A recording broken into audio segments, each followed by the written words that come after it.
Welcome to the Art Against Mental Illness podcast. My name is Alex Lovelace and this is my podcast about the healing powers of art for artists, art lovers, the art curious and anyone with an interest in mental health and well-being. So I'm going to do something a little different today.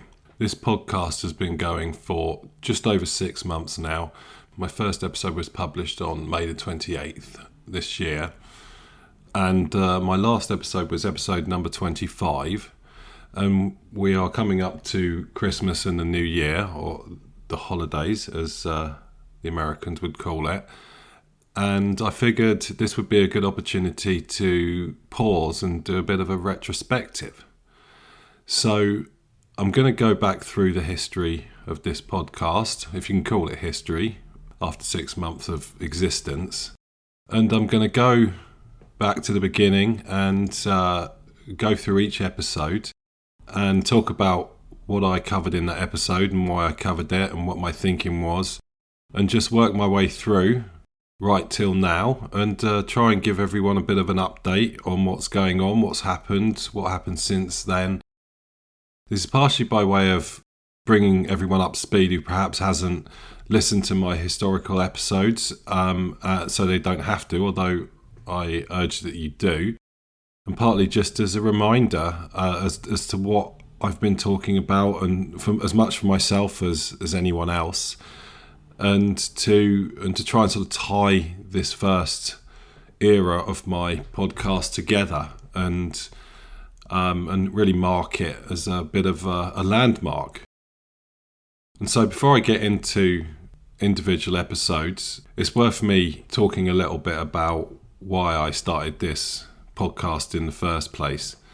So back in November last year, I lost my job. I was made redundant. I was very positive about this, and it seemed like being given a bit of money to go and do something else was an essentially positive thing, since I wasn't particularly happy with the job that I was doing in the company that I was in, and that's something I'll maybe come back to another day. But I launched myself with a good friend and colleague of mine who was made redundant at the same time onto the job market, where we tried to start up a little consultancy doing what we do without really having realised that we were doing so in probably the most hostile economic and trading conditions for what we do that there has been in quite some time, and so we largely failed. We spent a good 4 months trying to find clients and almost doing so, but ultimately failing. And money started to run out, and it had become clear to us that we were trying to do something which perhaps was just timed very poorly. And this had a very, very profound effect on my mental health, both the stresses of trying to do what we were trying to do and the quickly dwindling finances. And I had a pretty major mental health episode in, I guess, February this year. And that really hit me, and it took me a little while to figure out really what was going on and to admit to myself that I had a pretty major breakdown. And I had to sort of remove myself from my daily doings and try and heal myself. But of course, the money was still being spent. We still need to eat. I still have a family, mortgage and bills to pay. And so I really didn't feel like I was able to stop. And so I've got two sides to my world. I've got my day job, which is as a data scientist or an analyst, or at least it used to be, and I have my art. And so I sort of lent into my art, knowing full well that it was a good therapeutic outlet for me. This isn't a new concept to me. I originally restarted making art again in my 40s as a part of a portfolio of treatments for mental health issues caused by unrecognised neurodivergence. I'm autistic and ADHD. And so I launched myself back into my art and was sort of trying to see if I could eke some money out on that side. to varying levels of success. I had a very, very successful commission earlier this year that was a massive lifeline to us financially. But ultimately, the same financial conditions, economic conditions that led to us being unemployed were dampening people's likelihood of buying art. So that side of things really wasn't particularly successful outside of this one commission.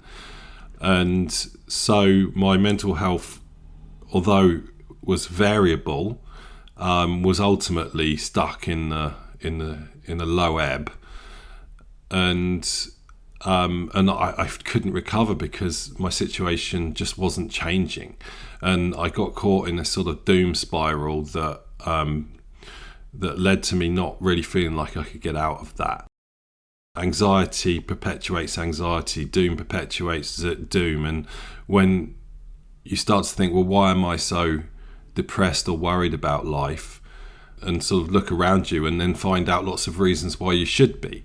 Whether those reasons are real or significant enough is not really important to the depressed brain. The worst thing is coming up for air and noting that the world is still a complete mess, and the externalities in terms of what's going on in the world at the moment didn't help either. So anyway, in April this year, I don't remember the decision to decide to make a podcast. It's just ultimately one of many special interests that I've acquired through the years. Being ADHD, I tend to cycle through projects, and so something will catch my eye and take my interest, and I've almost launched myself into it without even noticing that I've done so. And so I clearly I remember one day not having thought about a podcast, and then some point later having this idea that I wanted to have a podcast, and that it was going to be about mental illness and art therapy. And I really don't remember having much of an idea of what that would mean. But my original idea was that I would make art. I would sit there painting or drawing or whatever while talking about art and mental health, and maybe as a sort of video thing as well. And I realised very quickly that doing that meant a lot of sort of extraneous noise that wasn't particularly pleasant to listen to. And also half the time I would just stop doing what I was doing and start monologuing into the microphone without actually making any art. It seemed a bit superfluous. And so there was a couple of episodes I did early on that got binned, although one of them is on my YouTube channel. It's called My Story, which is me just sitting there in front of a piece of art talking about my journey. That's called My Journey. And I realised that they weren't really up to scratch. I didn't want to launch a podcast that was out of the starting blocks that ramshackle. So I invested in a condenser mic, a decent enough one, to record it, and I started again, and I sort of took what I'd learned from the first couple of aborted attempts and just launched into this.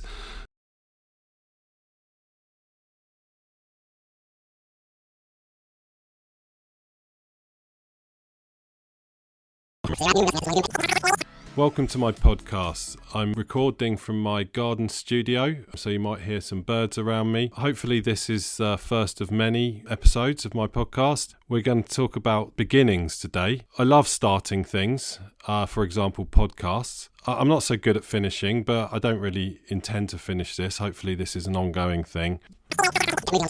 Since then it's gone through quite a few different iterations. I've tried out lots of ideas and experimented with lots of formats, and actually most of them I've just sort of stuck with.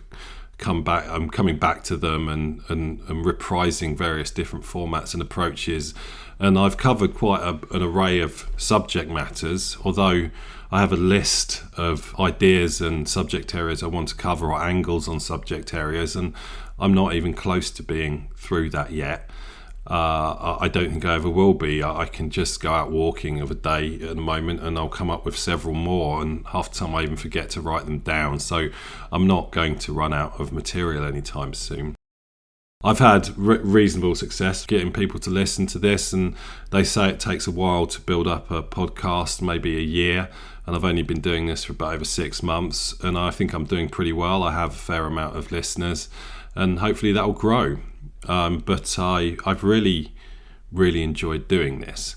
And for me, keeping a project like this up for 6 months is nothing short of astounding, and goes to the core of the fact that this type of thing is an itch that I need to scratch. I like to talk, but I'm not a brilliant conversationalist because I really like to talk. I'm your classic autistic monologuer, and this really gives me an opportunity to do that, and to do that in a format that suits me, and that I can talk about the things that I want to talk about. But I built a podcast centered around 2 of my main interests, or 2 of the things that are most important in my life, art and mental illness. My classification of art is pretty broad.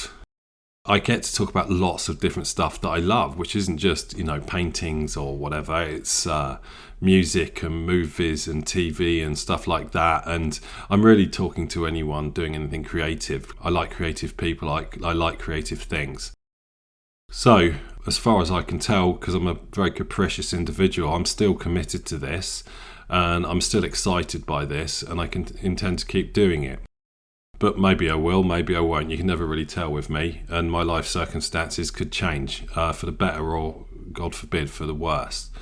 I'll update you on my situation as we go along, as it's relevant to the arc of this podcast. But I do think this will probably read a little bit like a story, and I'll try not to dwell too much on any one thing. But I'm going to go through it. I'm at least 10 minutes into this already and haven't even started with the episodes, so I should just get on with that. So episode 1, May the 28th, 2024, titled Beginnings.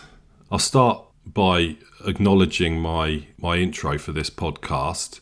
I don't really like it. It was created fairly quickly, without much thought, because I realised I needed something at the beginning, and that music is some sort of royalty-free music that I found on whatever app I was using at that point.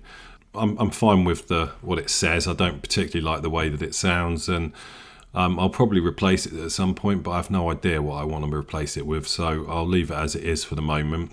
Episode 1, I was really just finding my feet here. I talk about beginning a podcast, but also beginning artworks, beginning projects, beginning any creative enterprise. And I introduce the concept of the therapeutic value of art. And I go into something I should really revisit, which is procrastination. So instead of talking about starting things, I'm talking about why you might not start things. And I think this is one of the most important factors in terms of people getting into or continuing creative pursuits, is that getting started is often the hardest thing, especially if you've got out of the flow, or you've never done it before, or you're nervous, or you're trepidatious or whatever. It's really hard to get moving, and so I've got an episode here on acknowledging procrastination as one of the main barriers, and setting it up as to a certain degree a trauma response in terms of being fearful of starting. And then I also talk about things like creative block, and then general noise of modern life. I talk a bit about my neurodivergence, my studio, how I've set it up so I can just get moving onto things. So removing barriers from getting started, having your stuff around you is a concept I'll come back to quite a lot. Now, it's worth bearing in mind that I'm in a bit of a fugue state at the moment. I've just finished a really big commission that was really amazing and creative and some of the best work I've ever done. And I've sort of stopped, and so much of my creative energy and my time went into that. But I didn't stop. I immediately started making new canvases. I immediately started playing around and just making a mess. And I took some old ideas that I had and I just started playing around with them and shoving them on canvases. And they're not very good. And I'm looking at one now thinking, it's actually okay, it's fine.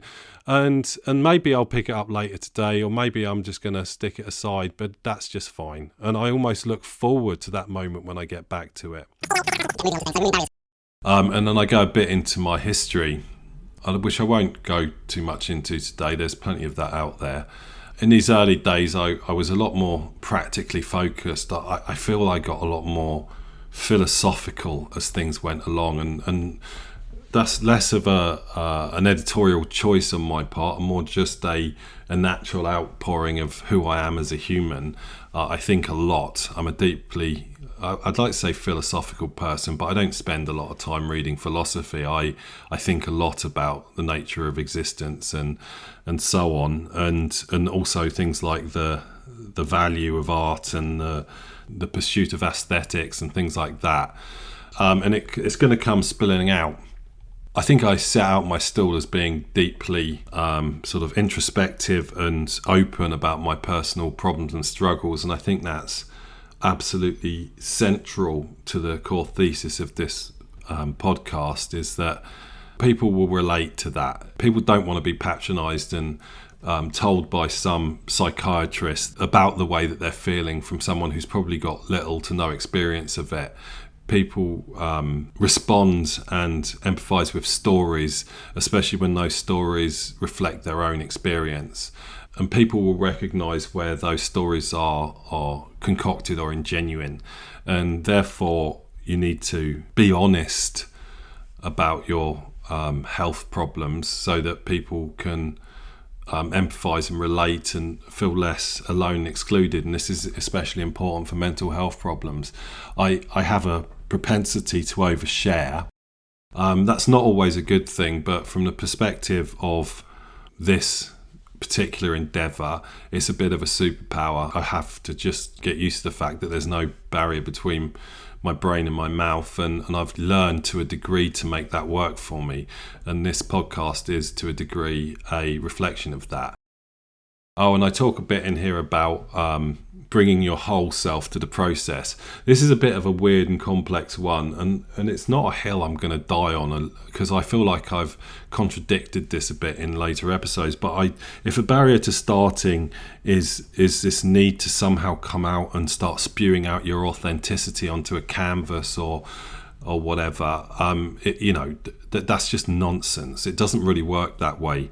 Creativity is incremental, and you can't expect to turn up with your whole self, with your whole concentration, and spill out the authentic you from day one. It just doesn't work like that. You're spelling out your authentic you from day one, whether you want to or not. It just comes out in dribs and drabs, on gushes and dribbles when the conditions are right to do so.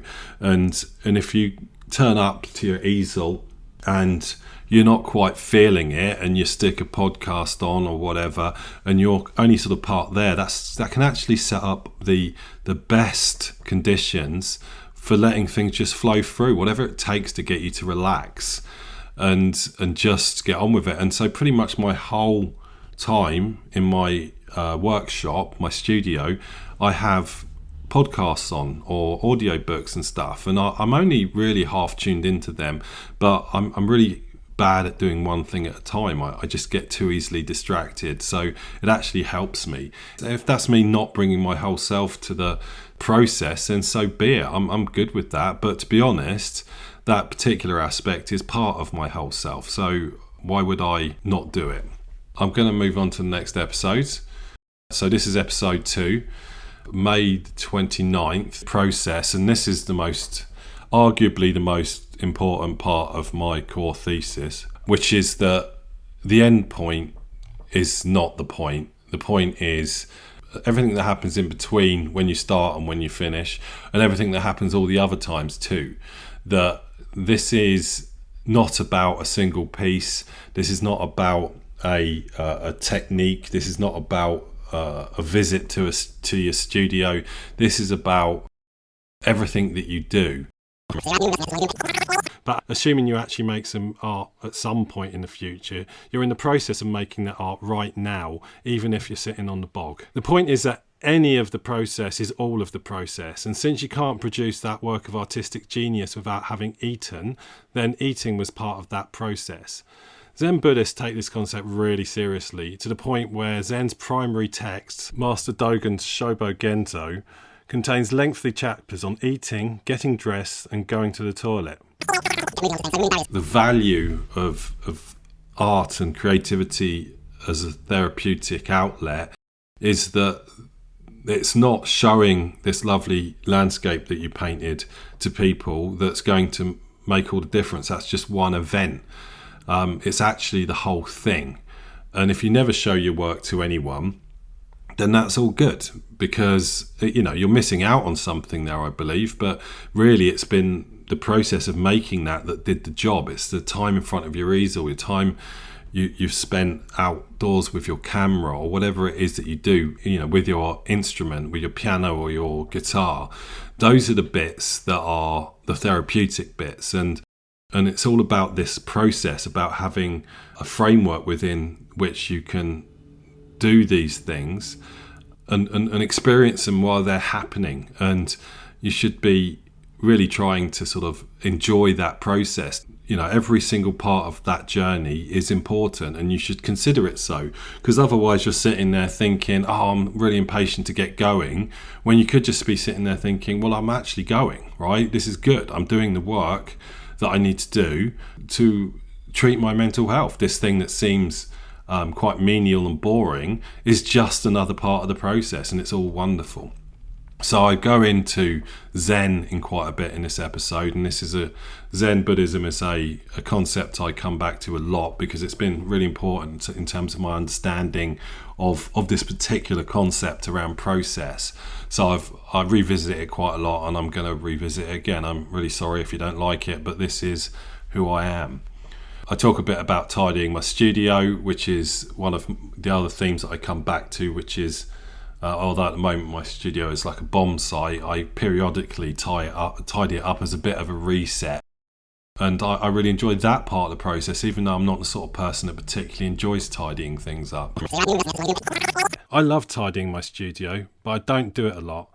I used to think that this is because I'm lazy, which is sort of the case. I am a bit. But I'm also usually quite busy and prioritise making art, assuming that the studio isn't too messy to do that. But these days I like to think that I save it for the special occasions when I've really got the time to appreciate it. And having a tidy studio is such a gift, so much so that it's often been an impetus to make more cool stuff once it's tidy. When you think about it like that, it's obvious that tidying the studio is part of the creative process, not an impediment to it. What we're saying here is that the process and the product are the same thing, which makes sense when you think about it. The process is right there on the canvas or the page or the camera, along with all the other bits of you from your life experiences and stuff you experienced that day and all the other things you were thinking about at the time. So if you listen to any historical episode that I've made, is this my best episode? I don't really know. Probably not.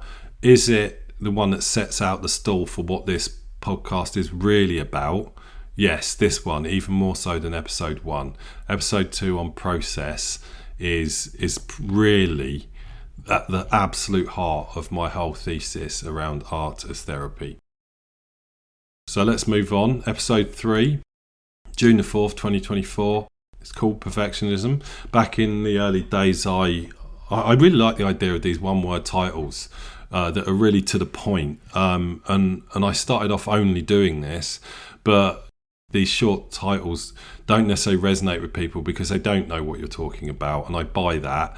But also the algorithms need more fodder to understand who and where to direct people's attention. So almost everything that gets published, it's going to find itself in some sort of algorithmic selection will optimize the title, because it's one of the key ingredients in terms of driving both visibility in searches and driving attention and click-throughs or whatever it is you're after. And I know this, I've been working in digital marketing for decades. Perfectionism is a huge barrier, I think, to people, especially when they're starting out. The angle I take on this one is that perfectionism is essentially judging yourself by someone else's standards.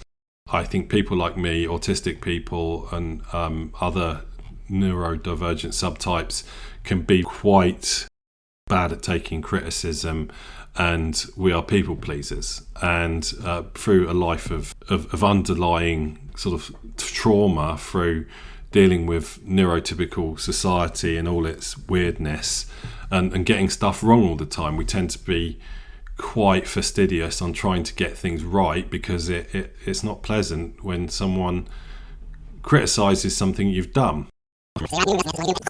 So what is perfectionism? In the context of the creative process, maybe it's easy to define what it's not. The opposite of perfectionism is knowing when to stop, knowing when a piece of art is finished, ready to ship. One of the most important skills you learn as a creator is knowing when to stop, when to stand back and say, that's enough. It's not as easy as you might think. Sometimes, but very rarely, a work is obviously finished, just as you conceived it to be, done. This has never happened to me, not least because I don't plan my works, they just tend to emerge. So the idea of done is a little more fluid. In terms of trying to emulate someone else, all you're doing is setting yourself up for a failure, because you're not them. You cannot produce what they produce because you are not them. You don't have their brains, you don't have their life, their materials, you don't have all of this. You're going to fail, unless of course you're a forger, but that's a slightly different conversation. But it leads to some pretty destructive behaviours, and possibly is the one thing that causes people just starting out down this creative journey to bail out and to give up, because they feel like they can't achieve something that they shouldn't be trying to achieve anyway. But understand this, the only opinion that really matters is your own. Other people tend to tell you things that you want to hear for all the nicest possible of reasons. That earlier supposed masterwork might well just be an average early work that found the right eyes. After all, Bob Ross has a lot of fans, but did you really want to get off the bus at his stop and stay there forever? Even if you did produce an actual item of genius, that was then and this is now. And did we not talk already about art being all about the process? Move on, your life may depend on it. Whatever form your perfectionism takes is always destructive and rarely leads to actual good works. Usually it leads to flat, finicky, emotionally stunted works, or just an overworked brown mess that gets discarded, or even worse, no work at all. And it always leads to misery and disillusionment. Perfectionism is an evasive animal that prefers not to be seen, but hides in plain sight. It is irrationality masquerading as common sense. You should always just focus on what you're doing, right now, and judge it on its own merits, and just go with your instincts. Moving on, episode 4, sharing, June the 10th, 2024. This is about, this is why my one-word titles don't work, because sharing doesn't really mean a whole lot, and I talk here about exhibiting or showing your work. I'd start off a bit talking about Emily Dickinson here, a poet who only published 10 poems in her lifetime, but actually wrote hundreds, and is now considered one of the most important poets of all time. She's an amazing poet. If you like that stuff at all, I would advise you to go look it up. But she didn't want to publish her work. It didn't seem necessary to her, and when she did so, they didn't treat her work with the respect it deserved. So she didn't bother, but her sister found it all and published it to the world. And the point here is that you don't have to show your work. You don't have to share it with people to experience the therapeutic value. But I then go on to argue that if you feel that you can at all, you really should, because this stuff is so important. And art brings people together. Showing your art to other people is a really important and valuable part of the whole feedback cycle, and driving feelings of self-worth. Yes, I was still exhausted and broken. In some ways, the worst was still to come as my situation in the real world continued to worsen. But I faced that stuff down with a renewed strength because I felt like I mattered. These are the building blocks of recovery, and this time a recovery that took a lot less time than it usually would. And those little threads of positivity I spun spread and created a web, some of which I could see via the positive repercussions of that event, and others that I knew would be there, because I knew that any sliver of hope in my world made a difference, and so any little glimmer of positivity I can create in another's world must create ripples of positivity that spread. Even if they only spread a little way, they matter. Small things matter. Every little gift counteracts a small hurt. Every sliver of light, no matter how small, gives someone who is suffering a reason to carry on. And as an artist, you're in the privileged position to be able to create such moments by doing something that you love. This is what we exist for as artists that are, out there and sharing our stuff. We are helping change the world in some little way, or maybe even some big way. And so I spend this episode urging you to show your work. This is one of the ones where I get quite deep into some of my problems and how starting to exhibit my work really helped lift me out of my various holes that I found myself in.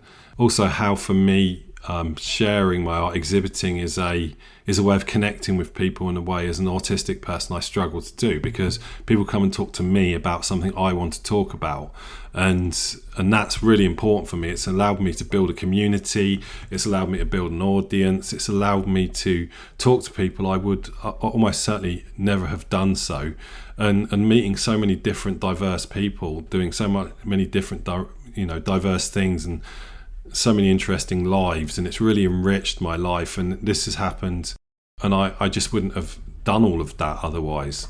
So I make an impassioned plea to show your work, but also if you don't want to, don't put yourself out there if you're the sort of person that's not going to benefit from it. Okay, so sharing number 5. Space. This is another bad title. Space is about making sure that you have the space in your life to create, and this is both in terms of space in the more literal sense, i.e. do you have a room or an end of a kitchen table or something that you can use regularly and with impunity to create, and then also in terms of time, do you have the space in your calendar on a regular basis to create, and this is a bit harder and less obvious than it sounds, and I think we've always got something we're supposed to be doing, but if you don't take some time in your life to do something that allows you to wind down and relax, you're going to make yourself ill. So that could just be watching the TV, it could be time with your kids, it could be walking the dog or playing with your dog or your pets, it could be any number of things. But we talk about art here, and it's almost especially hard to find time to be creative, because you do need to set aside a certain amount of time. Having a dog's really useful because you have to walk it at least a couple of times a day, which gets you outside. And if you're the sort of person like me who likes to be outside, it's good to have a reason that's pretty much unassailable, right? I have to walk the dog, so I have to go outside. It's not quite the same with art. Why are you buggering off now? Well, I want to go and do some painting, but you've got to do the chores. Well, okay, I'll do the painting after the chores, and then you don't get the time or you're too tired. And you can easily completely slip out of the habit because it becomes something in your life that simply isn't necessary and thus gets pushed to the side. The more busy that your life gets, and the more you're getting sucked into your mobile phone and doom scrolling or dopamine hunting on whatever game you're playing, and suddenly there's no time for creativity anymore. If you're serious about building art into your life, then you need to be more purposeful about this. It's best to create some time in your schedule, preferably at the same time every day, or whichever days of the week make sense, and book these out. Arrange with anyone concerned that you'll be completely out of commission for that time. No questions asked. Not best efforts. Not unless something comes up. That time must be sacrosanct and respected, especially by you. Find some space where others can't easily barge in and own it. Even when you don't really feel like it, you go and do something, because this is my time. Because the moment that you or anyone else starts to feel like that time is optional, it'll disappear, right? So you've got to go and do it. You've got to use that time, and having it scheduled in your diary means that everyone knows what's going on, and no one has any reason to disagree with you buggering off and doing this, because this is what you've agreed, and get the people around you to agree that you can do it. It's a really, really important point. Now, it doesn't mean you can't go off and do it other times if you can find the time, if you can sneak off, or you've just got some free time. It's just simply making the space in your diary so you can do it at all times and you can continue it. Because if you're anything like me, if for one reason or another I have to take a week or two's break, I sometimes find it very difficult to get back into it at all. So make the time, make the space. Right, episode 6, experimentation. This was one of my unscripted monologues. Most of these episodes are scripted. You can really tell the difference, and you can tell that this one isn't scripted because I go, sort of like, and all these things all the time. Whereas my scripted ones, I write a script, I read it, I try and make it sound as little like I'm reading a script as possible, but I cut out any, bloody half the lines get said twice. Because I don't read them properly, or I get stuck in almost mental. I get completely jammed up, and there are certain types of alliteration that I find it almost impossible to say. It takes me about 20 bloody attempts, so then I have to go through and edit them, which takes ages. If I really want to get my point across and make it specifically, me monologuing like this, I'll often miss stuff or think that I've said stuff in a coherent way but really haven't, and I think that I can really undermine my own points. So if I've got something really very specific to say, and I want to make sure that point gets across, I'll script it. But this was the point where I started, this is episode 6, experimentation, June the 23rd. I pretty much, I had an idea of what I wanted to say, and then I just monologued it. And I started off talking about Radiohead and how I'd listened to a podcast about them, how they use experimentation as part of their recording and writing process. I think my general point here was around how experimentation is important to the artistic process and the creative process, so things are kept fresh for both you and for your audience, and so that you're pushing yourself forward and you're trying new things, and the process doesn't get boring or repetitive. And even if you feel like you've got to produce a fairly standardized output because that's your product and you're a business, you need to build time in your schedule to just play around. And that's where the real fun happens. And it's where, even as a sort of fairly standardized product, you do need to evolve it over time. You do need to keep it up with the times a bit. It's like Apple releasing a new iPhone every year just to keep up with the technology advances, but also so people have got something new to buy, something different to buy, especially for your regular customers. So I think I make an impassioned case for experimenting a lot here, both from an artistic perspective and also from a mental health perspective. Yes, you do need to be a better writer, a better poet, a better painter. Yes, you do need to get better at playing the guitar or the piano or the violin. Yes, you do need to practice, and yes, you do need to do the drudgery, the boring practice at times. But most of the time, that's where, as I explained in my earlier episodes, that's the most important part. That moment where you're laying down another scale over and over again, where you're practicing the same piece of music, where you can just suddenly meander off and find some creativity in your motions and your movements and your muscle memory, where you can lose yourself in the music, that little trigger, that little extra thing that allowed you to meander off and do something different. These are the most important parts of the creative process. These are the most important parts to the therapeutic value of creation and artistry and excellence. And so you should embrace the practice, but always look for those moments to jump off and run with them. Episode number 7, Stories. So this was July the 1st, 2024. So this was an episode where I get a bit more personal. Ultimately, it's about telling stories through art, but particularly your stories, and how stories are important to convey meaning and information in culture. Stories resonate with people in ways that, just giving them information or browbeating them or whatever don't. And it, I talk a little bit about storytellers, but really the sort of backbone of this one is me recounting my story in two different ways. One that sounds all quite positive and, sort of almost like a linear journey between my childhood and where I am now, and leaving out really all of the tough bits that tell the actual story. It feels a little bit like a fairly happy, comfortable journey from kids to, artist via life and travel and marriage and family. Once upon a time, there was a teenage boy. He was awkward and odd and kind of shy. He had a friend who was kind of odd like him, whose house he would go around to watch fascinated as he drew bizarre pictures of vampires, zombies and superheroes. It was all a bit Stephen King. Anyway, the boy was enthralled. He wanted to do the same.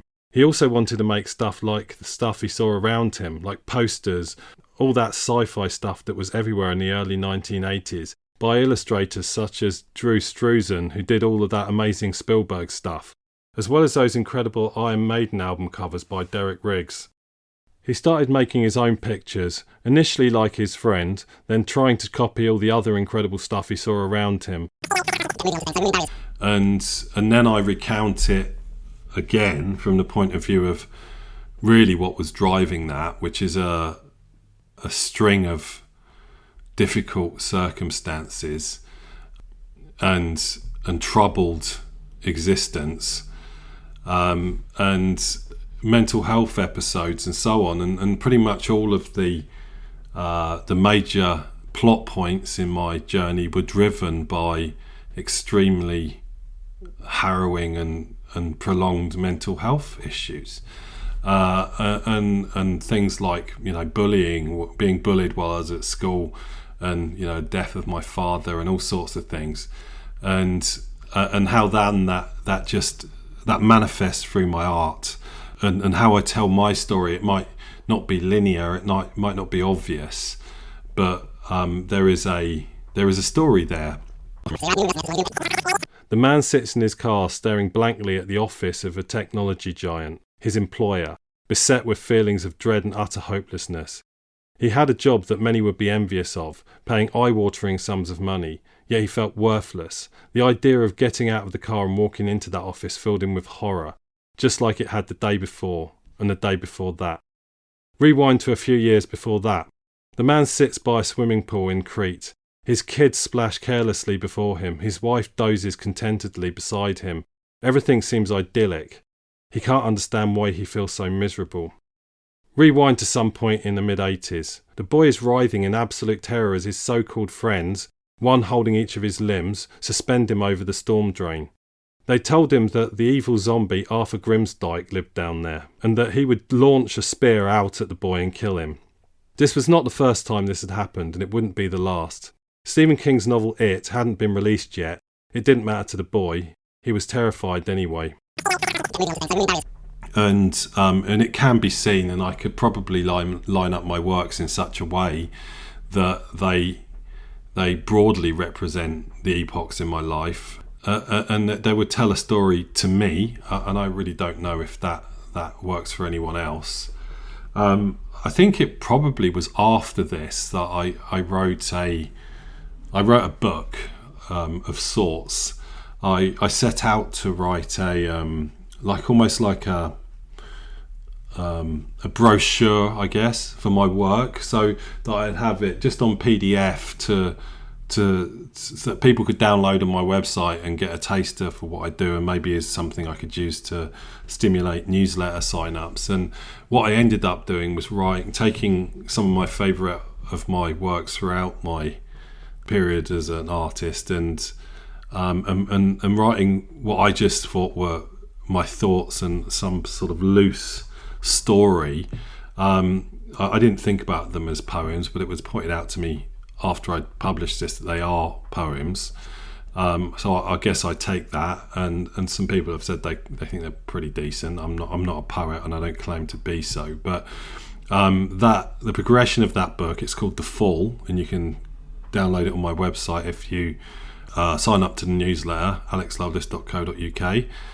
It's quite a sad, dark story of my sort of recent struggles, and the story of my last sort of year that I've recounted some of, and sort of bringing in multiple different characters, many of which just are avatars for me, and talking about how it feels to be in a situation like this, and hopefully leaving it on a slightly more hopeful note, although things were going to get worse after I did that. That's available to go and look at, but that's me telling my story. It's coming out all over the place, and my story is important to me, and I'll come back to the idea that you knit yourself into all of your artworks in a later episode. Episode 8, July the 7th. My first therapeutic outlet is called Therapeutic Outlet AI Will Not Replace You. These are the ones where I say I'm not going to script anything. I'm just going to talk about what's on my mind. And at this point, AI was a lot on my mind. It's been a very big talking point across the media and across society for a good year now, because you've got these language models and image models that can create some quite impressive stuff with very little prompting. And it's got the creative world flipping out, and quite rightly, because these models were trained on their work and can produce work that's at least superficially like theirs, and perhaps superficially enough that people will accept it, or just completely ignore their work because they've got something that's roughly like it over here and it's cheaper or freely available. And people are freaking out about this, and that creativity is doomed from a human perspective because AIs can do it. Now, I could monologue on this one for hours, and I do come back to it from time to time. I'm not sure if this is something people really want to talk about or for me to talk about, but it's quite central to my existence, since a large part of why I find myself out of a job is because my profession as a data analyst, as a data scientist, is one of those jobs that I didn't realise, but I now understand has been largely already kiboshed by AI, because people think they can do analysis themselves by typing some words into ChatGPT or whatever, which to some extent is true, but I'm not going to go into why I don't believe that is a sensible way of doing things, but that's not for this podcast. AI is impressive, and I use it myself, forms of AI, in terms of some of my digital art and some of the source material for my physical art, not quite in the same way as using DALL-E or Midjourney to produce fully finished AI art. I use it as a homegrown AI to do a very specific thing that I find very, very satisfying.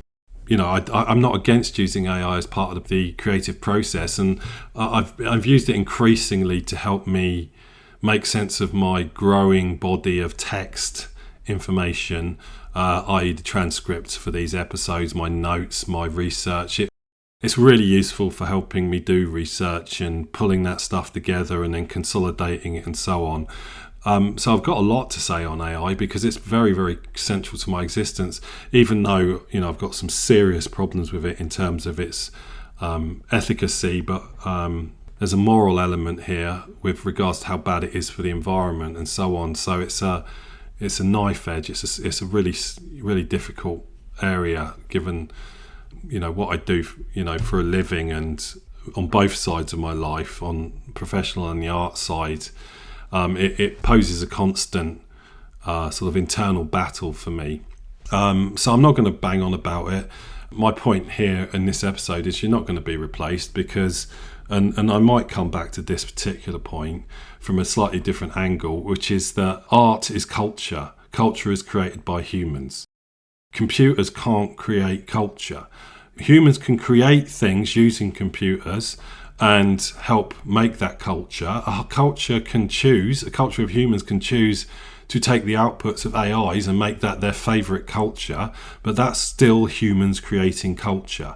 So does that mean that creative jobs are at risk and creative industries are at risk? Absolutely yes. Does that mean that creative thinking and the source of creativity coming from humans stops and it only comes from machines? No, that's ludicrous. Machines can't create culture. Only humans can create culture. Just think about the fact that when photography first came about in the late 19th century, people thought that meant the pictorial arts were dead, that painting was a finished art. Because why would I want to paint a picture of that woman there when I can just take a photo of her? And to an extent, it sort of did kill off the strongly pictorial representational art to the absolute benefit of the art world as a whole. Initially, the photography world was aping the classical art world, and then the classical art world moved into Impressionism, Post-Impressionism, Expressionism, Abstract Expressionism, into all forms of mad abstraction, and the art world and the art discipline got richer because of it. Right, next episode, Breaking the Rules. This is episode number 9, July 14th. I love this one. I remember writing this while sitting on the floor in an airport. I can't even remember where I was going. I think I'd been down to London and I was on my way home, and I was in quite good spirits because I'd had a really good time. And I went down to see my sister, and she had a party and it had been fun, and I got a bit of a break from the grind of my existence. It cost me almost no money to get there, and I stayed in her spare room, so it was a cheap journey. And so I was talking about rebellion with this one, about the fact that you're expected to do things, or you think you're expected to do things in a certain way, that there's one right way to do these things, or a small number of right ways to do any given thing, and how that's really antithetical to the spirit of art. And doesn't really matter what you do, because art culture or human culture changes around you. And so one minute you're supposed to do this, and the next minute you're really not supposed to do this. And it's really hard to keep up. And therefore the idea that there are rules that are somehow sacrosanct and not changing with time is nonsense. And so I make a plea to experiment here, and to do whatever it is you want, to break the rules, to do something different. And if you're doing what everyone else is doing, then how are you going to stand out? How's anyone ever going to notice you? If repetition is the death of art, then uniqueness is its beating heart. Art thrives on novelty. Art requires novelty. Just try and record a Radiohead song without permission and see what happens. I dare you. And you know what stifles novelty? Rules. Bloody rules. In fact, it's arguable that rules exist specifically to curb novelty. The game of chess wouldn't be much fun for anyone if people only followed the rules that they liked. I sort of knew this was going to be a long episode, and I'm not even halfway through, and so I'm going to stop, and I may just publish this and do this in 2 parts, but I guess we'll see how we go. So I'm going to stop there. The next episode is Suffering for Art, which is a pretty deep and dark one, and I don't want to rush that. So I'm going to take a break now, and I'll see you on the other side. It does occur to me that creating things that are unbalanced, if it gives the viewer a slightly uncomfortable feeling, then in some ways that's mission accomplished. But I have to like the things that I make, because that's how I know when they're finished. And when things are out of kilter, when they're not balanced, I very much struggle to ignore that. So I always end up meddling because it's like an itch. You got a scratch or like a stain on the carpet or something that just bugs you. It's irritating. I don't want that there. I'm going to go and clean it off. And so that's what happens. I meddle. And sometimes that's for the better, and sometimes it's really, really not.